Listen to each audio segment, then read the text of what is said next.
Chapter 26. Varjak awoke. He was sprawled on the ground in the alley. His shoulder screamed with pain, and Holly was gone. The bristly, barking monster towered above him, its foul breath in his face, its big red tongue lolled out, glistening hungrily. It looked like it was getting ready to eat him. He was wrong to trust his instincts. This creature was worse than a dog. It was the most terrifying monster in the world. He had to do something. Shadow walking, the sixth skill. Think about nothing. Empty your mind of thoughts. Varjak concentrated. Nothing. Nothing. But it wasn't that easy. The pain in his shoulder filled his mind. He couldn't do it. He couldn't shadow walk. Varjak looked up desperately at the narrow brick walls of the alley. It felt as if they were closing in on him. If only he could get to the ledge. He tried to stand up, but it hurt too much. There was no escape now. It was all over. The monster's drooling mouth opened wide. "Clutch," it said in a deep, deep voice. Varjak stared, helpless. It blinked those cloudy eyes. Then it licked itself once. "Clutch," it repeated. Varjak scratched his ears, not quite sure what he was hearing. "Is that your name?" he said. "Clutch?" It panted. A shy smile appeared at the corner of its mouth. "Clutch," it affirmed. Varjak smiled back. Maybe Clutch wasn't going to eat him after all. "Varjak," he said. "I'm Varjak." "Varjak? Varjak. Varjak." "That's right, Clutch. I'm Varjak." "Varjak, Varjak, Varjak," barked Clutch. "You've got it." "Varjak." Varjak gingerly shifted his weight onto his front paws. His shoulder twinged, though not as badly as before, and he flopped back onto the ground. Clutch reached down to lick the wounded shoulder.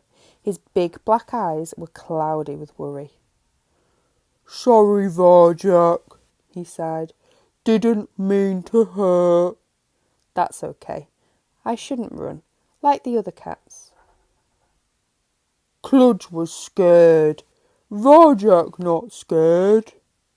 "No," he smiled. He was beginning to like this great big creature. Clutch looked fierce, but he seemed gentle inside. "Clutch alone," he sniffed. "Everybody run from Clutch. No friends."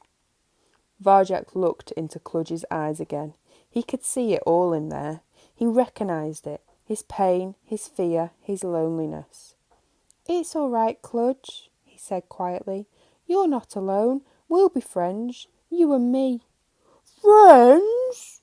panted Clutch. "Varjak, Clutch, friends?" Varjak grinned. "Friends," he said.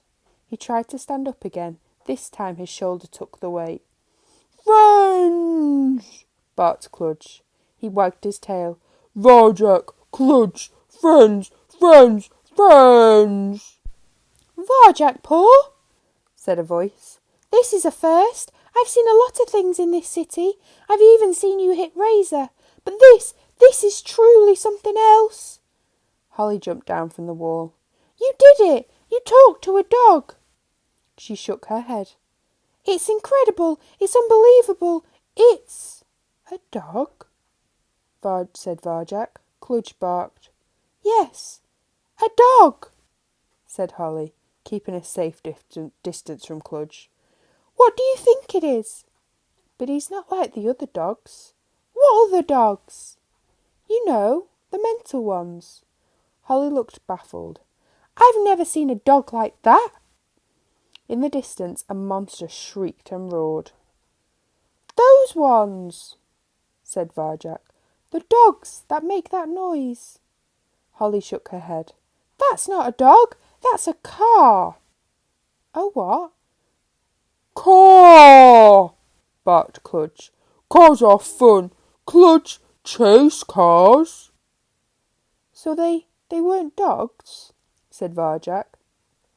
Let me get this straight, said Holly. All this time you thought you were talking to dogs. What you really were doing were talking to cars. Varjak frowned. He was confused. The metal monsters were dogs. He was sure they were. But had anyone else ever called them dogs? No. Now he thought about it, he'd never known for certain what they were. He'd just assumed they were dogs, because they fitted the Elder Paw's description from the tales. They filled his heart with fear. They had foul breath and a deafening sound, and they looked strong enough to kill a man. But, he had to admit, so did Cludge. Awareness, the second skill.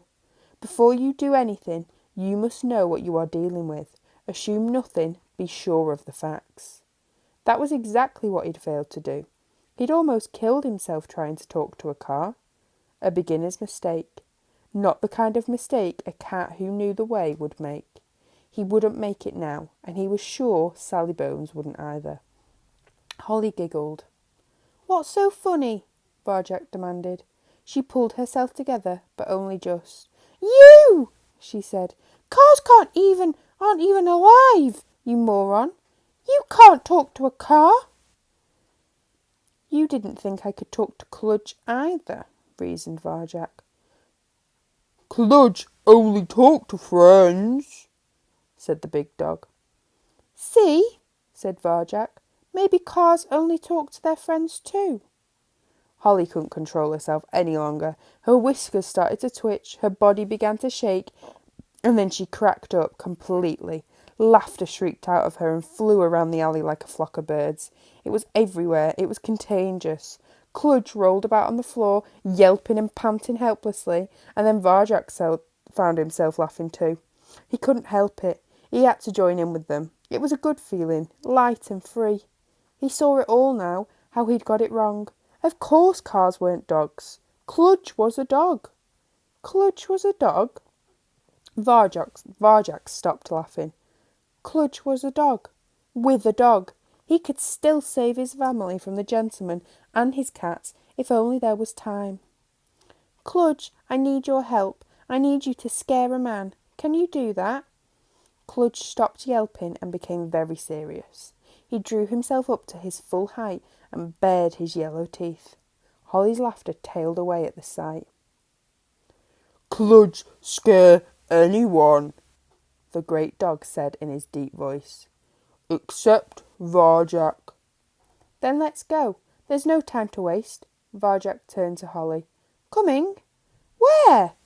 Up the hill. The three of us. We're going to save my family. This is mad, said Holly. But no one messes with Sally Bones and gets away with it. We're not safe in this city any more. She stood up. So all right, Mr. Paw. Lead the way. Where you go, I go. Something in Varjak soared at that moment. Thank you, he said. My friends.